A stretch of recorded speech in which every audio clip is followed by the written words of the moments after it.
दिसंबर 31। हमारे प्रतिदिन की रोटी मिनिस्ट्रीज की ओर से आप सभी सुनने वालों को नमस्कार। आज के हमारे संदेश का शीर्षक है वो धार्मिक शहर, कैरन पिंपो की ओर से, और आज के पवित्र शास्त्र का भाग है इब्रानियों की पत्री 13 अध्याय 14 से लेके 21 आयत तक।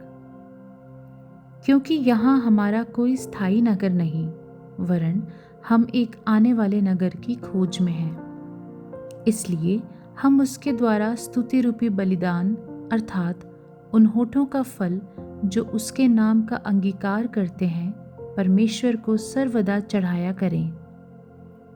भलाई करना और उदारता दिखाना ना भूलो, क्योंकि परमेश्वर ऐसे बलिदानों से प्रसन्न होता है।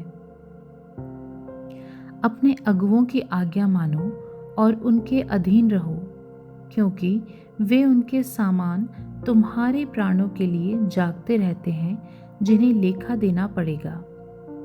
वे ये काम आनंद से करें, ना कि ठंडी सांस ले लेकर, क्योंकि इस दशा में तुम्हें कुछ लाभ नहीं। हमारे लिए प्रार्थना करते रहो, क्योंकि हमें भरोसा है कि हमारा विवेक शुद्ध है और हम सब बातों में अच्छी चाल चलना चाहते हैं। प्रार्थना करने के लिए मैं तुम्हें और भी समझाता हूँ कि मैं शीघ्र तुम्हारे पास फिर आ सकूं।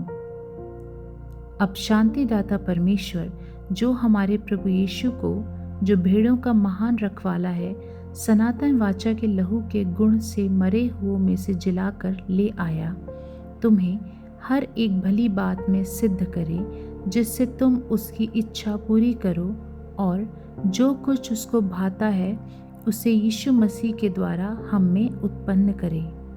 उसी की महिमा युगानुयुग होती रहे। आमीन।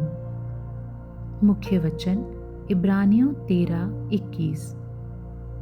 तुम्हें हर एक भली बात में सिद्ध करे, जिससे तुम उसकी इच्छा पूरी करो और जो कुछ उसको भाता है उसे यीशु मसीह के द्वारा हम में उत्पन्न करे। उसी की महिमा युगानुयुग होती रहे। आमीन।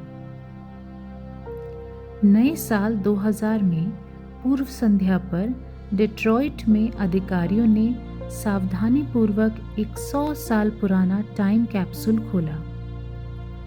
तांबे के बक्से के अंदर शहर के कुछ नेताओं की आशापूर्ण भविष्यवाणियां थी, जिन्होंने समृद्धि के सपने व्यक्त किए थे। हालांकि मेयर के संदेश ने एक अलग दृष्टिकोण पेश किया। उन्होंने लिखा, हमें अन्य सभी से बेहतर एक आशा व्यक्त करने की अनुमति दी जाए कि आप एक राष्ट्र, लोगों और शहर के रूप में एहसास कर सकें कि आप धार्मिकता में विकसित हुए हैं, क्योंकि यही एक राष्ट्र को ऊंचा उठाता है। सफलता, खुशी या शांति से अधिक मेयर की इच्छा थी कि भावी नागरिक वास्तव में न्यायपूर्ण और ईमानदार होने के अर्थ में विकसित हों।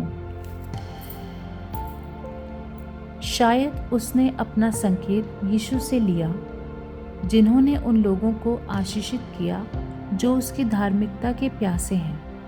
लेकिन जब हम परमेश्वर के आदर्श मानक पर विचार करते हैं तो निराश होना आसान है। परमेश्वर की प्रशंसा हो कि हमें बढ़ने के लिए स्वयं के प्रयास पर निर्भर होना नहीं पड़ता।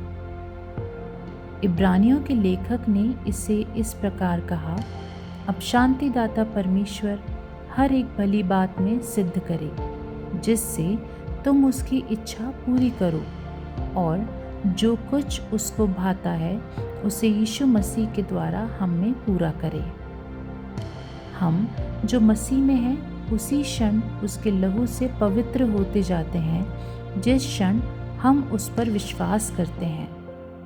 लेकिन वो जीवन भर हमारे दिलों में धार्मिकता का फल सक्रिय रूप से उगाता है।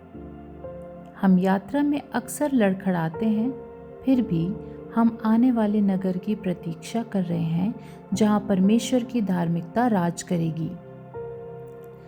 आप मसीह सदृश कौन से गुणों के लिए परिचित होना चाहेंगे? आप दूसरों को परमेश्वर की धार्मिकता खोजने के लिए किस तरह प्रोत्साहित कर सकते हैं? प्रिय परमेश्वर, मुझ में वो काम करें जिससे आप प्रसन्न हों। आमीन।